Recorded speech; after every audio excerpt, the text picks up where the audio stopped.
everyone, I'm Sushma Thakur, and in my today's video I'm going to cover a very important topic which is very important for UP judiciary exam point of view. This comes in both examination, pre point of view and mains also. ये pre में भी आता है और mains में भी आता है, which is rights of person with disabilities act 2016. जो rights of person, disable person के लिए कौन कौन से राइट्स हैं उनके रिगार्डिंग ये लॉ बात करता है. तो ये माइनर लॉ है, लेकिन इसको स्किप करके जाने की ज़रूरत नहीं है. ये प्री में भी पूछा जाता है और मेंस में भी पूछा जाता है, कि जो कि यूपी जुडिशरी के एग्जाम पॉइंट ऑफ व्यू से बहुत ही इंपॉर्टेंट है. तो इसको स्किप करके जाने की ज़रूरत नहीं है. And today in my this video I am going to give overview of this act, कि इससे रिलेटेड कि ये लॉ क्यों लाया गया था, इसको लाने के पीछे रीज़न क्या है, ऑब्जेक्टिव क्या है, पर्पस क्या है, डिसेबल पर्सन कौन बोले जाएंगे, इस लॉ से पहले क्या कोई लॉ था कि जो कि rights of person with disabilities act के बारे में बात करता था. तो जी हाँ, rights of person disabilities act 2016 से पहले एक लॉ था जो कि rights of person disabilities act 1995 का एक्ट था. उसमें कौन कौन से डिसेबिलिटीज़ के बारे में बात की गई थी, इसमें क्या अमेंडमेंट है, तो ये सारे पर्सपेक्टिव को हम लोग डील करेंगे, सारे जार्गन में जाएंगे, है ना, जो कि इम्पॉर्टेंट है. और सारे जितने भी चैप्टर्स हैं, जितने भी सेक्शंस हैं, सारे इस लॉ में, सारे एक्ट में, वो सारे चैप्टर्स, सारे जो सेक्शंस है सब इम्पॉर्टेंट नहीं है. गिन के 30-40 सेक्शन इम्पॉर्टेंट है और कुछ यूजफुल चैप्टर्स है. सारे चैप्टर्स को एकदम फुल कम्प्लीटली पढ़ के जाने की ज़रूरत नहीं है. तो जो इम्पोर्टेंट टॉपिक है उसको आज हम लोग कवर करेंगे और बर्ड आई व्यू से एक बार देख लेंगे. हाँ, लेकिन ये चीज़ है कि कोई भी माइनर लॉ जो कि यूपी जुडिशरी में पूछा गया है, किसी भी चीज़ को स्किप करके जाने की जरूरत नहीं. एक बार ही देख ले, एक बार ही पढ़ ले, और माइनर लॉ को पढ़ने में ज़्यादा टाइम लगता भी नहीं. So let's discuss this topic, कि ये जो लॉ है ये किस रीज़न से लाया गया है ना, कि इसको लाने के पीछे रीज़न क्या है, कि हर एक डिसेबल पर्सन, डिसेबल तो सबसे पहले कि डिसेबल नहीं बोलेंगे, दे आर डिफरेंटली एबल, है ना, वो डिफरेंटली एबल होते, वो हर एक चीज़ को कर सकते हैं. तो उनके लिए एक सेंसिटिव अप्रोच को लाया जाए, एक डिसेबल पर्सन के लिए सेंसिटिव अप्रोच को लाया जाए, डिस्क्रिमिनेशन को हटाया जाए, डिस्क्रिमिनेशन ना रखा जाए उनके लिए, उनके रिगार्डिंग, है ना, उनके राइट्स की बात की जाए, उनको जितनी भी लिबर्टीज़ हैं एक्सेसिबल करवाया जाए, वोटिंग राइट दिए जाए, सारे जितने भी प्रॉपर्टी का राइट दिया जाए. तो इन सारे राइट से रिलेटेड लिबर्टीज़ को एक्सेसिबल करवाया जाए, सोसाइटी में रहने लायक बनाया जाए, सोसाइटी में उनको एक्सेप्टेबल करवाया जाए. कि बहुत सारे जो एबल पर्सन हैं उनके साथ डिस्क्रिमिनेशन करते हैं, कि जो मैं एबल हूँ तो मैं ही ये जॉब कर सकता हूँ, डिफरेंटली एबल्ड है वो उनके पास राइट को पहुँचने नहीं देते हैं, या फिर उनके साथ डिस्क्रिमिनेशन करते हैं. तो ऐसा ना किया जाए, उनके लिए एक सेंसिटिव अप्रोच को रखा जाए. तो इन सारी चीज़ों से रिलेटेड ये लॉ डिस्कस करता है. So let's discuss this topic, right. इस लॉ में टोटल नंबर ऑफ सेक्शंस 102 हैं और चैप्टर 17 है, लेकिन सारे सेक्शंस इंपॉर्टेंट नहीं है और सारे चैप्टर भी इंपॉर्टेंट नहीं है. कुछ गिन चुन के 30-40 जितने भी सेक्शन है वो इंपॉर्टेंट है, और कुछ 8 से 10 ही चैप्टर भी इंपॉर्टेंट है, सारे यूजफुल चैप्टर नहीं है. सबसे पहली चीज कि ये इन्फोर्समेंट में कब आया था, 19 अप्रैल 2017 को इसका इन्फोर्समेंट हुआ था, राइट. कमेंस तो हो चुका था 2016 में ही, लेकिन इसका इन्फोर्समेंट हुआ था 19 अप्रैल 2017 में. और ये किस कन्वेंशन के थ्रू आया था, तो इसको भी याद कर लीजिएगा, यूनाइटेड नेशन कन्वेंशन, जो कि प्रियम्बल में ही सबसे फर्स्ट पेज पे ही लिखा हुआ है. जो बैरक आप देखेंगे तो उसके फर्स्ट पेज पे लिखा हुआ है कि ये कौन से कन्वेंशन के थ्रू आया था. तो ये United Nation convention on the rights of persons, liberties and for matters connected therewith incidental thereto, इस कन्वेंशन के थ्रू आया था, राइट. और इंडिया ने इस कन्वेंशन, ये कन्वेंशन कब हुआ था, ये कन्वेंशन हुआ था 13 दिसंबर 2006 को. लेकिन इंडिया इसका पार्ट कब बना था, मतलब कि इंडिया ने इस पे साइन कब किया था एज ए सिग्नेटरी, और रेटिफाई कब किया था कि मैं भी इस लॉ को आज से अप्लाई करूंगा, ये हुआ था 1 अक्टूबर 2007 को, राइट. अब हम लोग देखते हैं कि इसमें कौन कौन से टॉपिक को कवर किया जाए, और ऐसा है कि सबसे जल्दी से कवर हो जाए, और जो इंपॉर्टेंट टॉपिक नहीं है उसको स्किप भी कर दिया जाए. तो सबसे पहली चीज कि इसमें कौन कौन से, एक तो सबसे पहली चीज कि हम लोग ये समझ लेते हैं कि डिसेबिलिटी के बारे में बात कर रहा है, तो किस टाइप की डिसेबिलिटी के बारे में बात कर रहा सबसे पहले तो जाना ये जरूरी है। तो किस टाइप की डिसेबिलिटी के बारे में बात करें, सबसे पहले ये जानेंगे। तो इसके लिए सबसे पहले हम लोग रेफर करते हैं शेड्यूल को। हम लोग सेक्शंस को ना देके, सबसे पहले चैप्टर को ना देके, सबसे पहले चलते हैं शेड्यूल के पास। तो शेड्यूल को क्यों रेफर कर रहे हैं, क्योंकि इससे पहले भी कुछ एक एक्ट हुआ करता था जिसका नाम था डिसेबिलिटी से ही रिलेटेड एक्ट था, rights of person with disabilities act 1995 का एक्ट था, जो कि disability of number of disabilities को बताता था। उस टाइम पे 7 डिसेबिलिटीज को मेंशन किया गया था। उसके बाद जो ये 2016 का एक्ट आया जिसको कि अमेंड किया गया, इसमें 14 डिसेबिलिटीज को ऐड कर दिए गए थे। उसमें कौन कौन सी डिसेबिलिटीज थी, जो कि 1995 वाला जो एक्ट था उसमें कौन कौन सी डिसेबिलिटीज थी उसको पहले समझते हैं। सबसे पहले ब्लाइंडनेस था, लो विजन, लेप्रोसी मीन्स की कुछ रोग जो कि स्किन से डिजीज हो जाते हैं, राइट। लेप्रोसी, हियरिंग इंपेयरमेंट को इंक्लूड किया गया था, locomotive disability, mental retardation and mental illness. ये 7 डिसेबिलिटीज को उसमें मेंशन किया गया था, जो 1995 वाला जो एक्ट था उसमें। लेकिन जो 2016 वाला जो एक्ट है उसमें 14 और डिसेबिलिटीज को मेंशन किया गया, ऐड किया गया। और अब कितने डिसेबिलिटीज हैं? 21 डिसेबिलिटीज हैं। सबसे पहली चीज की ये पूछ सकता है कि जो प्रायर जो एक्ट था, जो प्रीवियस एक्ट था, इससे पहले right of person with disabilities act 2016 से पहले जो 1995 का जो एक्ट था उसमें कितने डिसेबिलिटीज थे और अब कितने डिसेबिलिटीज ऐड किए गए हैं, ये क्वेश्चन फॉर्म हो सकता है। इसीलिए मैंने ये बता दिया, मेंशन कर दिया है। दूसरी चीज कि जो न्यूली डिसेबिलिटीज ऐड हुए हैं, वो कौन कौन से डिसेबिलिटीज ऐड हुए हैं, वो उनका जो कैटेगराइजेशन है उसको कैटेगराइज किया गया है 6 बेसिस पे।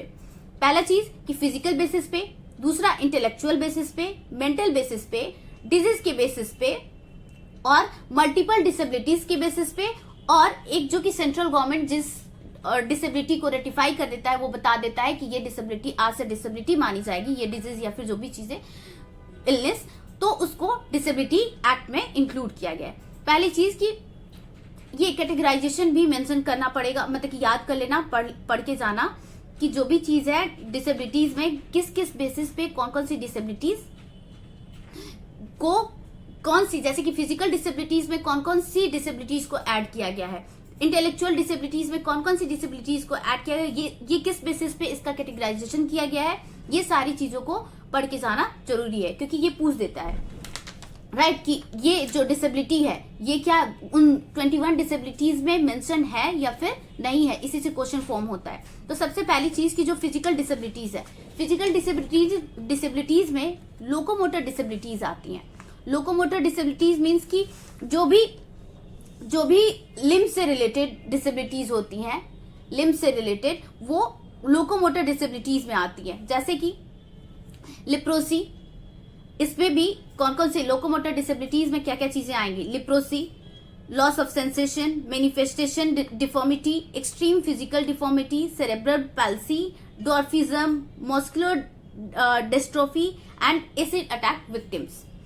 तो ये सारी चीजें जो कि डिसेबिलिटीज के बारे में बता रहा है कि लोकोमोटर डिसेबिलिटीज में क्या क्या चीजें आ जाएंगी। इसमें क्या होता है कि एक्सिक्यूट डिस्टिंक्टिव एक्टिविटीज करने में इंसान क्या होता है, असमर्थ हो जाता है, जिसमें कि नर्वस सिस्टम खराब हो जाता है। लोकोमोटर डिसेबिलिटीज में मस्कुलर सिस्टम जो कि स्केलेटल है वो खराब हो जाता है। तो ये सारी चीजें देख के जाना कि कौन कौन सी डिसेबिलिटीज फिजिकल डिसेबिलिटीज में आती हैं, राइट। एसिड अटैक तो ऑफेंस होने के बाद होता है, लेकिन कुछ कुछ चीजें जो होती हैं, जो डिसेबिलिटीज हैं, वो जेनेटिकल बेसिस पे भी डिसेबिलिटीज होती हैं। तो ये सारी चीजें मेंशन है। विजुअल इम्पेयरमेंट कि जब आपकी आंख खराब हो जाए या फिर ब्लाइंडनेस हो जाए, लो विजन हो जाए, तो वो सारी चीजें विजुअल इम्पेयरमेंट में आती हैं, राइट। अब उस पे हियरिंग इम्पेयरमेंट के बेसिस पे कि हियरिंग इम्पेयरमेंट क्या होता है कि 70 dB तक अगर किसी के सुनने की फ्रीक्वेंसी नहीं होती है तो हियरिंग इम्पेयरमेंट बोल सकते हैं। हार्ड ऑफ हियरिंग की जिसको सुनने की शक्ति थोड़ी सी मतलब बहुत ज्यादा ही कम हो जाती है, उसको हार्ड ऑफ हियरिंग बोलते हैं।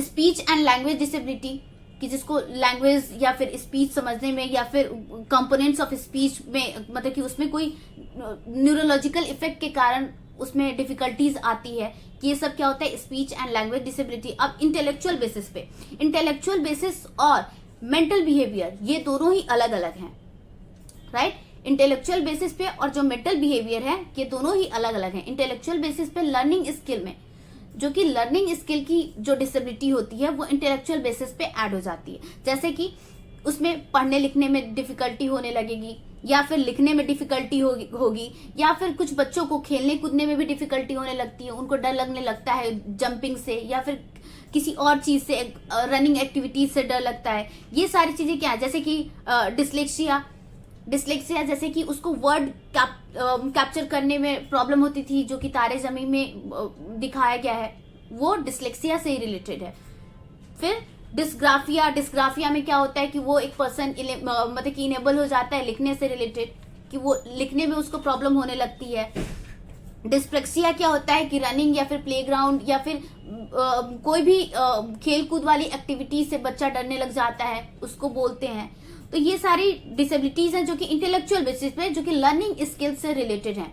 और मेंटल डिसेबिलिटी वो अलग चीज है। मेंटल डिसेबिलिटी क्या होती है कि ये मेंटल रिटार्डेशन हो जाए, कोई मेंटली रिलेटेड, ब्रेन से रिलेटेड डिसेबिलिटीज जो होती हैं वो क्या होती है, मेंटल डिसेबिलिटीज हो जाती है। मेंटल इलनेस, जैसे कोई पर्सन इलनेस इंसेन हो गया, या फिर मूड परसेप्शन कोई हाइपर हो जाता है, या फिर मतलब कि कोई ग्रॉसली इम्पेयर जजमेंट देने लग जाता है, हर एक चीज पे उग्र हो जाता है, उसको क्या बोलते हैं, मेंटल बिहेवियर और मेंटल डिसेबिलिटी बोलते हैं, राइट। और disability cause due to neurological condition जहां पे भी आया ये समझ लेना है कि जो कि ब्रेन से रिलेटेड बता रहे हैं, राइट। तो ये कुछ डिजीज के भी बेसिस पे है कि डिजीज के बेसिस पे क्या क्या होता है कि ब्लड डिसऑर्डर आ जाता है डिजीज के बेसिस पे, जैसे कि हीमोफीलिया, थैलेसेमिया, या फिर सिकल सेल डिजीज बार बार पूछ दिया जा सकता है कि सिकल सेल डिजीज क्या होता है। इसमें क्या होते हैं कि जो राउंड सेल्स होते हैं, हमारे सेल राउंड होते हैं, लेकिन सिकल सेल डिजीज में क्या होते हैं कि सेल्स ब्रेक डाउन हो जाते हैं, सेल्स राउंड ना होके ब्रेक डाउन होके पार्ट में डिस्ट्रीब्यूट हो जाते हैं, इसको बोलते हैं सिकल सेल डिजीज, राइट।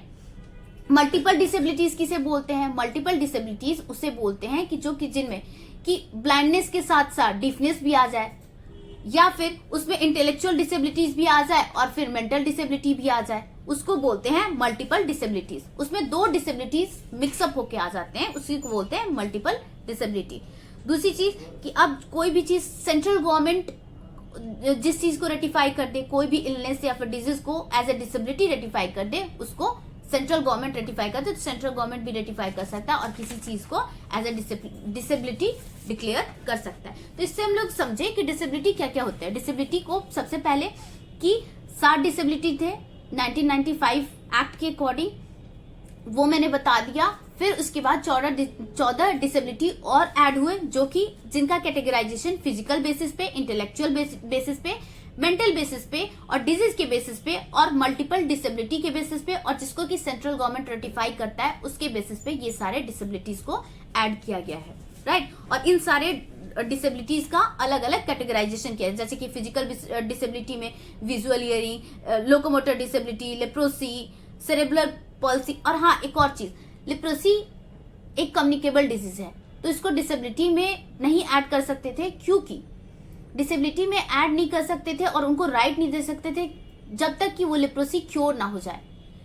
मतलब कि राइट देने का मतलब कि आप उस इंडिविजुअल को क्या करोगे कि सोसाइटी में फिर रहने लायक बनाओगे, हैबिचुअल की सबसे घुले मिले, उसके सारे राइट्स को दोगे, है ना।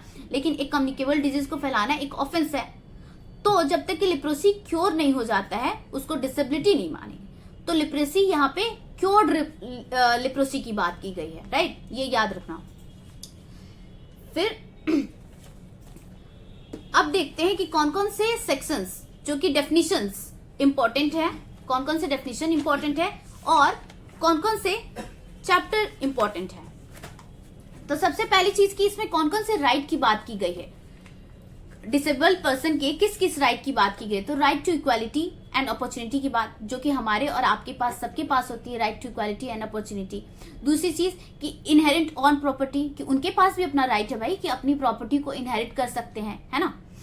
Right to home and family and reproductive right, कि अपने फैमिली के पास रहना और अपने फैमिली को अपने फैमिली बैकग्राउंड को सही तरीके से संभालना, उनका भी राइट है। अपने फैमिली के साथ रहना, स्टेब्लिश करना, रिप्रोडक्शन का राइट है उनके पास। तभी उनका भी राइट है कि वो एक फैमिली इस्टेब्लिश कर सके, है ना। राइट टू एजुकेशन, हर एक पर्सन का राइट टू एजुकेशन है। और एक्सेसिबिलिटी का, कि गवर्नमेंट हर एक चीज को, हर एक राइट को एक्सेसिबल बनाए, उनके लिबर्टीज को, उनके राइट्स को। तो ये सारे राइट्स उनको दिए गए हैं। कौन कौन से right? Equality and opportunity, inherent own property, कि अपनी प्रॉपर्टी को वो इनहेरिट कर सकते हैं, उनका अपना राइट। ऐसा नहीं कि कोई एक पर्सन डिसेबल है और एक घर में कोई एक पर्सन एबल है तो एबल पर्सन को ही इनहेरिट का राइट होता है, ऐसा नहीं है। डिसेबल पर्सन के पास भी इनहेरिटेंस का राइट होता है। Right to home, family, right to education and accessibility का राइट दिया गया है उनको। दूसरी चीज की जो इंपॉर्टेंट पॉइंट है मैं उसी को मेंशन कर रही हूं। हाँ, अब देखते हैं कि डेफिनेशन कौन कौन से इंपॉर्टेंट है। डेफिनेशन में इंपॉर्टेंट है, जैसे कि अभी तो मैंने बता दिया कि इसका प्रियम्बल क्या बोलता है, प्रियम्बल क्या बोलता है, किस पर्पस से, किस ऑब्जेक्टिव से इस लॉ को ले आया गया, कहां से ले आया गया, और एक ये सारी चीजें मैं कहां से आया हूं, ये एक्ट बता दिया, सब कुछ बता दिया। दूसरी चीज कि short title and commencement. Short title and commencement ये बताता है कि ये इस इस जो एक्ट का नाम है right of person with disabilities act 2016, और इसको सेंट्रल गवर्नमेंट जब नोटिफिकेशन ऑफिशियल गजट में आया तब से ये इन्फोर्समेंट में हो जाएगा, ठीक है, शैल कम इनटू फोर्स। दूसरी चीज की दूसरा सेक्शन 2 जो कि डेफिनेशन बताता है, डेफिनेशन क्लॉज ये बता रहा है सबसे पहली चीज अपीलेट अथॉरिटी, सभी जानते हैं हर एक सेक्शन में होता है, जो कि सेक्शन 59 में मेंशन भी किया है। अप्रोप्रिएट गवर्नमेंट हर एक लॉ में ही होता है, दिया जाता है कि अप्रोप्रिएट गवर्नमेंट कौन, सेंट्रल गवर्नमेंट की जहां बात आएगी वहां पे सेंट्रल गवर्नमेंट, और फिर जहां स्टेट की बात आएगी वहां स्टेट गवर्नमेंट अप्रोप्रिएट अथॉरिटी होती है, वहां पे वो एक्शन लेती है। अब एक और चीज कि बैरियर क्या होता है, इसमें जो बैरियर है ये इंपॉर्टेंट है।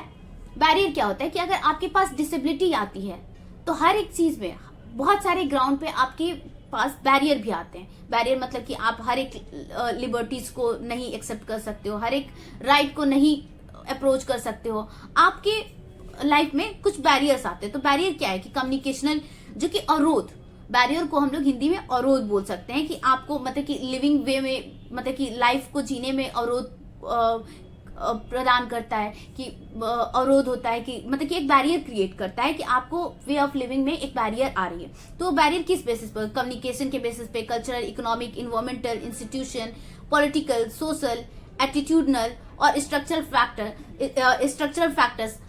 अब ये सारी चीजें तो समझ में आ रही कि हम लोग कल्चरल बेसिस पे पार्टिसिपेट नहीं कर पाए, इकोनॉमिक बेसिस पे बैरियर क्रिएट हो जाता है, इन्वायरमेंटल बेसिस पे बैरियर क्रिएट हो जाता है, पॉलिटिकल बेसिस पे कि जो एक पर्सन डिसेबल है कि वो हर एक चीज में पार्टिसिपेट नहीं कर पाएगा, सोशली वो उतना एक्टिव नहीं रहेगा, सोशली इनएक्टिव रहेगा। एटीट्यूडल क्या होता है कि एक डिसेबल पर्सन के पास एक एटीट्यूड आ जाता है, क्या मुझे हेल्प लेनी चाहिए हर एक चीज में, क्या मैं उस पर टोटली रिलायबल तो नहीं हो गया हूं, ये होता है एटीट्यूडनल बैरियर। एटीट्यूडनल बैरियर का मीन्स कि जैसे कि वो पर्सन अगर किसी से हेल्प भी लेना चाहेगा तो वो थोड़ा सा संकोच करेगा कि मैं हेल्प लूं या फिर ना लूं, तो वो आ जाता है एटीट्यूडनल बैरियर। कहीं उसे ऐसा तो नहीं लगे कि मैं टोटली उस पर डिपेंडेंट हूं, निर्भर हूं, और वो क्या सोचे, तो ये आ जाता है एटीट्यूडनल बैरियर, है ना। तो बहुत सारे जो डिसेबल पर्सन है वो हेल्प नहीं लेना चाहते हैं, जैसे कि अगर रिजर्वेशन दिया जाता है डिसेबल पर्सन को 4% रिजर्वेशन दिया जाता है, तो बहुत सारे जो डिसेबल पर्सन, डिसेबल नहीं बोल सकते हैं, in language of Modi ji, they are differently abled. हर एक इंसान डिसेबल नहीं है, डिसेबल वो है कि जिनको 40% से ज्यादा उस डिजीज का, अभी हम लोग एक बेंचमार्क उसके लिए सेट किया गया है, बेंचमार्क भी पढ़ेंगे, डेफिनेशन में है। लेकिन डिसेबल वो पर्सन होते हैं कि जिनको एक्सट्रीम कंडीशन में है। लेकिन अब क्या हर एक पर्सन डिसेबल है? नहीं, दे आर डिफरेंटली एबल्ड, वो डिफरेंटली एबल होते हैं, उन्हें हम डिसेबल नहीं कह सकते हैं। तो हर एक इंसान अपने बैरियर को दिखाना नहीं चाहता है ना, कि मेरे लाइफ में ये बैरियर आ रहा है कि मैं मतलब कि इससे हेल्प लूं, या फिर सोशली इनएक्टिव हूं, या फिर बहुत सारे कंडीशन में उनके लाइफ में बैरियर्स आते हैं, है ना। तो उसी को बैरियर को एक्सप्लेन कर रहा है कि कम्युनिकेशन बेसिस पे बैरियर आता है, कल्चरल बेसिस पे, इकोनॉमिक, इन्वायरमेंटल बेसिस पे। तो ये सारे बैरियर्स को डिफाइन करें कि जो कि सोसाइटी में एक डिसेबल पर्सन के लिए हो सकता है, राइट। केयर गिवर कौन होते हैं? केयर गिवर भी इंपॉर्टेंट है कि जो कि फैमिली मेंबर्स भी हो सकते हैं, या वो पेमेंट या फिर विदाउट पेमेंट उनकी केयर करे, सपोर्ट करे, असिस्टेंस दें, राइट। एक असिस्टेंट की जरूरत होती है। एक अब कोई एक पर्सन चल नहीं सकता है तो उसके लिए एक कोई ना कोई एक इंसान होना चाहिए कि हाँ उसकी हेल्प करे, हर एक जो डेली लाइफ बेसिस पे उसकी जो नीड होती है उसके भी बेसिस पे, तो उसके लिए सपोर्ट की जरूरत होती है, तो उसी को जो सपोर्ट करता है उसको बोलते हैं केयर गिवर, राइट। दूसरी चीज कम्युनिकेशन। कम्युनिकेशन क्या होता है कि कम्युनिकेशन बता रहे कि अगर कोई डिफ पर्सन है या फिर ब्लाइंड है या फिर मतलब कि गूंगा इंसान है, उससे कम्युनिकेशन कैसे किया जाए। डम पर्सन है तो उससे कम्युनिकेशन किस तरीके से किया जाए, तो उसके लिए अलग अलग मतलब क्राइटेरिया है, अलग अलग चीजें दी हुई हैं, है ना। तो कम्युनिकेशन अगर किस तरीके से साइन करके, लार्ज प्रिंट करके, मतलब कि बड़े बड़े प्रिंट को दिखा के, ऑडियो तरीके से, वीडियो तरीके से, विजुअल से, डिस्प्ले से, साइंस से, लैंग्वेज से, प्लेन लैंग्वेज से, इन सारे तरीकों से कम्युनिकेशन किया जा सकता है। ये सारे कम्युनिकेशन के क्राइटेरिया एंड उसके इस्टेब्लिशमेंट को बता रहा है ना। दूसरी चीज की डिस्क्रिमिनेशन। 2H में जो 2H है ये सबसे इंपॉर्टेंट है जो सेक्शन है, और मोस्टली जो 2H सेक्शन होते हैं मोस्टली एक्ट के, वो इंपॉर्टेंट सेक्शन को बताते हैं, हमेशा ध्यान दीजिएगा। तो डिस्क्रिमिनेशन जो ये है 2H है। इन रिलेशन टू डिस्क्रिमिनेशन तो सब जानते हैं, डिस्क्रिमिनेशन किसके, पॉलिटिकल बेसिस पे, इकोनॉमिक बेसिस पे, सोशल बेसिस पे डिस्क्रिमिनेशन होता है ना। तो वही डिस्क्रिमिनेशन कि उनके साथ डिस्क्रिमिनेशन नहीं होना चाहिए, और ये सारे बेसिस पे कि उनके मतलब कि एक डिसेबल पर्सन के साथ डिस्क्रिमिनेशन नहीं होना चाहिए। डिस्क्रिमिनेशन तो हमारे और आपके साथ भी नहीं होना चाहिए, लेकिन ये स्पेशली डिसेबल पर्सन के लिए पर्सपेक्टिव से हम और आप तो लड़ सकते हैं, लेकिन उनके लिए एक सेंसिटिव अप्रोच क्रिएट करने के लिए ये बता रहे कि उनके साथ डिस्क्रिमिनेशन नहीं करना चाहिए, हमें और आपको बता रहे है ना। फंड जो कि नेशनल फंड कंस्टिट्यूट करता है under section 86। High support. High support क्या होता है कि सबसे पहली चीज कि हाई सपोर्ट, एक जो लोग पर्सन होते हैं कि एक बेंचमार्क के आगे जाते हैं। एक बेंचमार्क क्या होता है कि जैसे कुछ लोग होते हैं कि जो बहुत ज्यादा डिसेबल होते हैं, जैसे 40% ऑफ डिसेबिलिटी होती है कि अगर 0 से 100% की क्राइटेरिया में अगर सेट किया जाए कि सबसे ज्यादा डिसेबल किसे माना जाए, तो 40% से ज्यादा जिसको डिसेबिलिटी होती है उसको मतलब बोला जाता है कि वो एक बेंचमार्क डिसेबिलिटी में आता है ना, और उसे हाई सपोर्ट की जरूरत होती है। और जो 40% से कम आता है उसे नॉर्मल सपोर्ट, रेगुलर सपोर्ट की जरूरत होती है। तो उसी को बोला जाता है कि हाई सपोर्ट की जरूरत किसे होती है। हाई सपोर्ट की नीड जिसे होती है उसको फ्री एजुकेशन प्रोवाइड करवा दिया जाए, या फिर उसको मतलब कि उसको एक्सट्रीम सपोर्ट की जरूरत होती है। बेसिकली कहने का मतलब ये है, एक्सटेंसिव सपोर्ट की जरूरत होती है ना।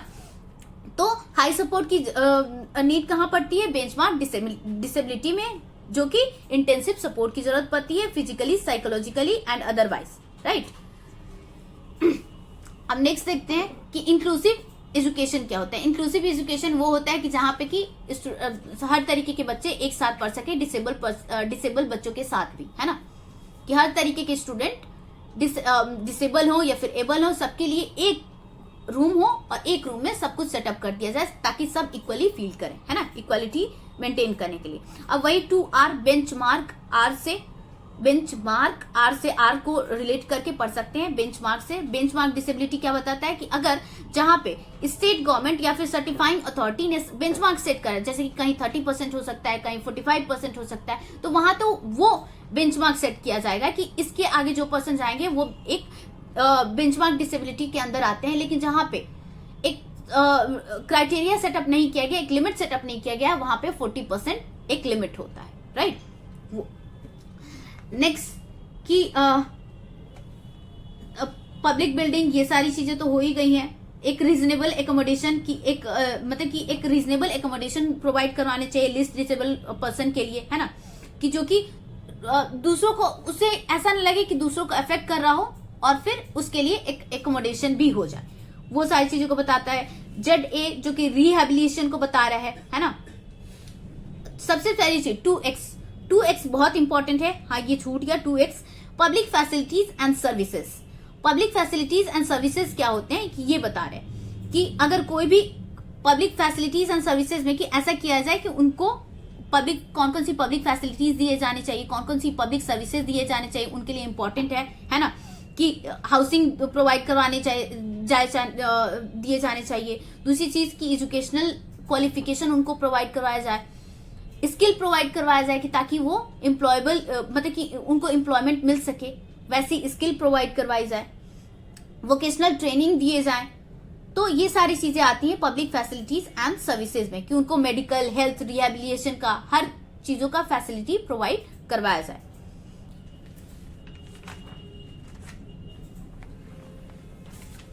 दूसरी चीज कि स्पेशल एम्प्लॉयमेंट एक्सचेंज Z2Z में जो कि इंपॉर्टेंट है, बहुत इंपॉर्टेंट है। स्पेशल एम्प्लॉयमेंट एक्सचेंज क्या होता है कि ये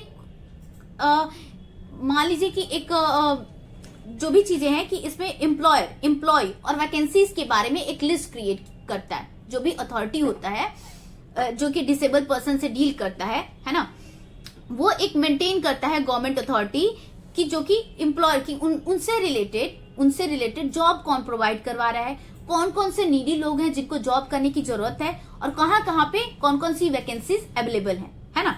तो वो सारी चीजों से डील करता है। इसके 3 क्राइटेरिया है, कौन कौन से एम्प्लॉयर जिनको जॉब की जरूरत है, जो कि डिसेबल पर्सन है कि, और किनको जॉब की जरूरत है, एकदम नीडी है, और तीसरी चीज कि कहाँ पे ये वैकेंसीज अवेलेबल है।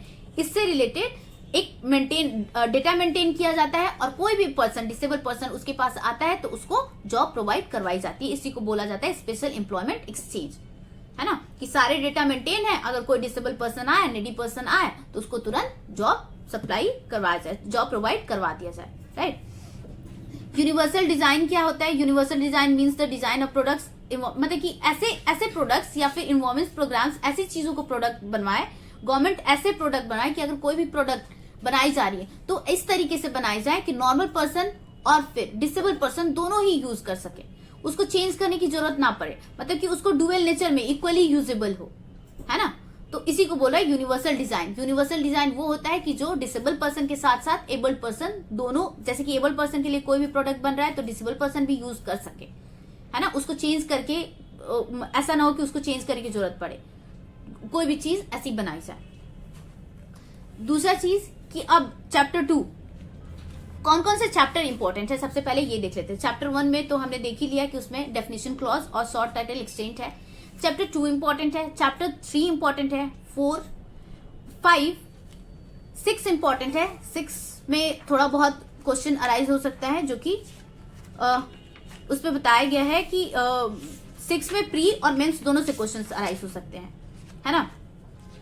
और 7 में प्री से क्वेश्चन आ सकते हैं। दूसरी चीज 8 इंपॉर्टेंट है, 9 उतना इंपॉर्टेंट नहीं है, 10 इंपॉर्टेंट चैप्टर है।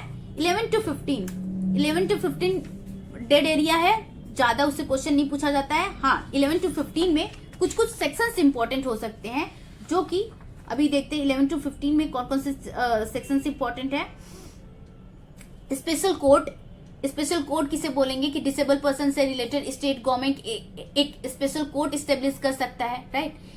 स्पेशल कोड स्टेब्लिश करता है। स्पेशल पब्लिक प्रोसिक्यूटर एक एडवोकेट को, अटर्नी को या फिर एडवोकेट को एम्प्लॉय करता है, जो कि जिसका एक्सपीरियंस 7 years का होता है, तो वो उसको बोला जाता है special public prosecutor. Special court state government establish कर सकता है with the permission of high court, है ना। तो ये बताया गया है। हाँ, इसमें appointment of chief commissioner and commissioner, function of chief commissioner, ये सारी चीजों को बताया गया है। दूसरी चीज की अप्रोप्रिएट अथॉरिटीज कौन कौन सी हैं, और पावर ऑफ चीफ कमिश्नर, ये सारे इनमें से कुछ फंक्शन ऑफ स्टेट कमिश्नर, कुछ जो भी हैं टॉपिक इंपॉर्टेंट है, इनको खुद से पढ़ने की जरूरत है। इतना सब कुछ इसमें डीप है नहीं, जिसका मीनिंग था, जो भी डेफिनेशन क्लॉज था जिसमें की इंटरप्रिटेशन की जरूरत थी, वो हमने डिस्कस कर लिया। दूसरी चीज कि दूसरा चैप्टर क्या बताता है। दूसरे चैप्टर में बहुत सारे इंपॉर्टेंट टॉपिक हैं, और इसको कैसे याद करें ये मैं बता देती हूँ एक निमोनिक टर्म में, कि कैसे याद करेंगे। कि हमारे यहाँ डिसेबल पर्सन को ही डिस्क्रिमिनेट नहीं किया जाता है, उनको डिफरेंटली ट्रीट नहीं किया जाता है, वुमेन के साथ भी डिफरेंट ट्रीट किया जाता है, इल ट्रीट होते हैं। तो इसलिए कि जैसे कि अभी भी पर्दा प्रथा है, उनके साथ क्रुएल्टी होती है, तो एक डिसेबल पर्सन के पर्सपेक्टिव से ही इस लॉ को नहीं बनाया गया, वुमेन को भी, वुमेन और चिल्ड्रन जो कि डिसेबल हैं, है ना, मेल से रिलेटेड नहीं। एक तो वुमेन के साथ बहुत सारे क्रुएल्टी होते ही हैं, जो कि एबल्ड हैं उनके साथ तो होते हैं, लेकिन जो डिसेबल हैं उनके पर्सपेक्टिव से अलग एक उनके लिए लॉ बता दिया जाए, है ना, तो उनको उनके राइट्स को बता दिया जाए। तो इसलिए यहाँ पे विमेन और चिल्ड्रन को अलग कवर किया गया जो कि डिसेबल है। तो इसको याद कैसे करें, तो सबसे पहले कि एक लाइन याद कर लेते हैं कि इक्वालिटी जो कि विमेन को भी होनी चाहिए। Equality should be given to women and community and there should not be cruelty and violence, instead there should be provided safety and family, है ना। तो इक्वालिटी से हो गया, इक्वालिटी से सेक्शन 3, विमेन से हो गया सेक्शन 4, कम्युनिटी से हो गया सेक्शन 5 और क्रूएलिटी से हो गया सेक्शन 6 और प्रोटेक्शन से हो गया, सेफ्टी एंड प्रोटेक्शन से हो गया सेक्शन 7, प्रोटेक्शन एंड सेफ्टी से सेक्शन 8 हो गया, वायलेंस से हो गया सेक्शन 7, वायलेंस से सेक्शन 7 और प्रोटेक्शन एंड सेफ्टी से रिलेटेड सेक्शन 8। तो इसको ऐसे याद कर सकते हैं, एक लाइन में याद कर लेंगे, equality should be given to all women in the community and there should be no cruelty and no violence and there should be given safety and family, कि उनको इक्वालिटी दी जानी चाहिए, उनके साथ डिस्क्रिमिनेशन नहीं होना चाहिए, सेक्शन 3। दूसरी चीज कि हर एक वुमेन एंड चिल्ड्रन जो कि डिसेबल है उनको अपना राइट मिलना चाहिए, है ना, उनको कम्युनिटी में कैसे लाइफ स्पेंड कर सकते हैं, कम्युनिटी में भी लाइफ उनकी डिग्निटी को मेंटेन रखा जाए, है ना, ये सारी चीजें कि उनका सोशलाइज जो लाइफ है वो नॉर्मल रहे, ये सारी चीजों को एक्सप्लेन किया गया है। नेक्स्ट चीज कि उनके साथ क्रुएल्टी नहीं होना चाहिए, इनह्यूमन ट्रीटमेंट नहीं होना चाहिए। तो इस तरीके से हम लोग याद कर सकते हैं। दूसरी चीज कि उनके साथ वायलेंस नहीं होना चाहिए, section 7, protection and safety provide करवानी चाहिए, और अगर प्रोटेक्शन एंड सेफ्टी प्रोवाइड करवाई जाएगी तो उनके पास फैमिली का राइट भी दे दिया जाए। भाई फैमिली का राइट दे दिया गया तो उनके पास रिप्रोडक्टिव राइट्स भी है, रिप्रोडक्टिव राइट्स है कि अपने फैमिली प्लानिंग को स्टार्ट कर सके, है ना। उसके बाद अगर ये सारी राइट दे दी गई, अब ये सारी राइट तो दे दी गई है, तो वोटिंग का भी राइट, और जहां वोटिंग का राइट है, वोट का राइट है, तो कोर्ट का भी राइट है। तो वोट का राइट और कोर्ट का राइट, जैसे कि जस्टिस भी प्रोवाइड करवा दी जाए। तो पहले तो फैमिली सेटअप करें, फैमिली सेटअप करने के बाद अपनी फैमिली प्लानिंग करें, राइट। उसके बाद वोट का राइट दिया जाए। अब ये सारी राइट दे दी गई तो वोट का भी राइट दे दिया जाए, वोट का राइट दिया गया तो कोर्ट का राइट, और कोर्ट का राइट दे मतलब कि एक्सेस टू जस्टिस, कि वो कैसे जस्टिस को एक्सेस कर सकते हैं, उनको ये सारी चीजों से इंफॉर्मेशन दी जाए कि कैसे वो राइट को एक्सेस कर सकते हैं, कैसे मजिस्ट्रेट के पास, एग्जीक्यूटिव मजिस्ट्रेट के पास जाए, एग्जीक्यूटिव मजिस्ट्रेट फिर कैसे पुलिस को बोलती है कि आप जहां भी उनके साथ कोई भी क्रुएल्टी हो रही है तो वहां एक्शन ले, है ना। इन सारी चीजों को अवेयर करवाया जाए थ्रू नालसा या फिर salsa, national legal service authority या फिर स्टेट लीगल सर्विस अथॉरिटी से। फिर अब जस्टिस दे दी गई है, तो अब थोड़ा सा और आगे बढ़ के ओनरशिप क्लेम कर लेते हैं, लीगल कैपेसिटी की प्रॉपर्टी इनहेरिट कर सकते हैं, बिजनेस में से डील कर सकते हैं। तो ये सारी ओनरशिप आ गई। तो ओनरशिप के साथ साथ अब थोड़ा सा और गार्जियनशिप भी मांग लेते हैं। गार्जियनशिप क्यों मांग लें कि मतलब कि गार्जियनशिप, लिमिटेड गार्जियनशिप भी मांग लेते हैं। लिमिटेड गार्जियनशिप मांग लेते हैं कि कोई भी डिसीजन मेकिंग करनी हो तो वो गार्जियन हमें सजेशन दे सके। तो गार्जियनशिप आ गया सेक्शन 14 में। और फिर डेजिग्नेटेड अथॉरिटी सपोर्ट, कि कोई एक अप्रोप्रिएट अथॉरिटी होनी चाहिए कि जो कि सोशल अवेयरनेस और सपोर्ट पर्सन को हमें अवेयर करे। तो इससे आ गया कि जस्टिस आ गया सेक्शन 12 में। वोटिंग आ गया, वोटिंग है, वोट है तो कोर्ट है ना। तो 11 में वोटिंग आ गई, कोर्ट आ गया, जस्टिस आ गया सेक्शन 12 में। लीगल कैपेसिटी, ओनरशिप आ गया 13 में, राइट। 14 में आ गया गार्जियनशिप एंड 15 में आ गया कि अब अगर ये सारे राइट्स कैसे मिलेंगे, जबकि वो लोग अवेयर होंगे। तो अवेयरनेस प्रोवाइड करवाने के लिए कुछ एक अथॉरिटी होनी चाहिए जो कि सोशल अवेयरनेस प्रोवाइड करवाए। तो अप्रोप्रिएट जो गवर्नमेंट होती है सोशल अवेयरनेस को प्रोवाइड करवाती है। तो ये सारे जितने भी, अब नेक्स्ट जो चैप्टर है वो एजुकेशन से डील करता है कि कैसे उनको एजुकेशन प्रोवाइड करवाया जाए, कौन सी अथॉरिटी वहां पे एक्शन लेगी, कौन सी अथॉरिटी के पास पावर है कि कैसे इस्टेब्लिशमेंट किया जाए उनके लिए एजुकेशन सिस्टम की। तो ये सारी चीजों से डील करता है। ये सारी चीजें आप लोग खुद से भी पढ़ सकते हैं। तो ये था बेसिक जो ओवरव्यू था वो मैंने बता दिया है, and rest is up to you. I hope कि थोड़ा बहुत कॉन्सेप्ट क्लियर हुआ होगा कि कैसे कैसे डील करें, है ना। ज्यादा इसमें पढ़ने की जरूरत नहीं है, 1 घंटे भी काफी है और 1 घंटे में सारा रिवीजन हो जाएगा। ओके, आई होप कि सब कुछ क्लियर हो गया होगा, सारे टॉपिक क्लियर हो गए होंगे।